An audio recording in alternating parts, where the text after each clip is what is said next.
સુરત શહેરમાં ગુનાખોરી અટકાવવા અને કાયદો વ્યવસ્થા જાળવવા માટે સુરત પોલીસે ઔદ્યોગિક વિસ્તાર અને તેની આસપાસના વિસ્તારોમાં એક ખાસ ઝુંબેશ શરૂ કરી છે। કોઈપણ દસ્તાવેજ કે કરાર વગર ભાડે મકાન કે દુકાન આપનાર મકાન માલિકો સામે કાર્યવાહી કરી છે।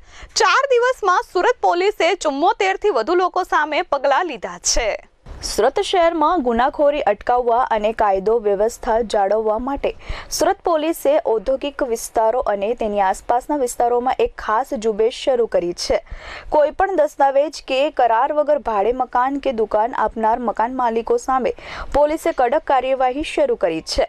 માત્ર 4 દિવસમાં સુરત પોલીસે 74 થી વધુ લોકો સામે પગલાં લીધા છે, જેમણે ભાડૂતોની માહિતી પોલીસ પોર્ટલ પર નોંધાવ્યા વગર પોતાના ઘર અને દુકાનો ભાડે આપી દીધા હતા। ખાસ કરીને એ જ વિસ્તારો છે જ્યાં ગુજરાત બહારના લોકો આવીને રહે છે અને ઉદ્યોગોમાં નોકરી કરે છે। તાજેતરના દિવસોમાં વિસ્તારોમાં ગુનાખોરીની ઘટનાઓમાં નોંધપાત્ર વધારો પણ જોવા મળે છે, જેમાં સચિન ડિંડોલી અને સચિન જીઆઈડીસી જેવા વિસ્તારોનો સમાવેશ થાય છે।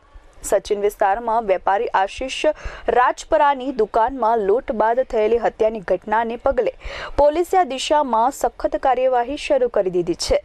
પોલીસ કમિશનર અનુપમસિંહ ગેહલોતના નિર્દેશ બાદ છેલ્લા 4 દિવસમાં ગોળાદરા, સચિન, ભેસ્તાન અને સચિન જીઆઈડીસી, ડિંડોલી જેવા વિસ્તારોમાં 74 થી વધુ મકાન માલિકો સામે જાહેરનામા ભંગ હેઠળ કેસ નોંધવામાં આવ્યા છે। પોલીસે સ્પષ્ટ ચેતવણી આપી છે કે જો કોઈ મકાન માલિકે પોતાનું ભાડુઆતનું રજીસ્ટ્રેશન નહીં કરાવ્યું હોય તો સીધો કેસ દાખલ કરવામાં આવશે। ભેસ્તાન, ગોળાદરા અને સચિન જીઆઈડીસીમાં ઘણા લોકો સામે કેસ નોંધાઈ ચૂક્યા છે।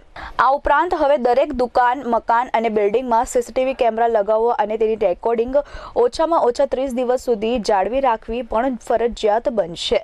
Bureau report, S24 news, Surat.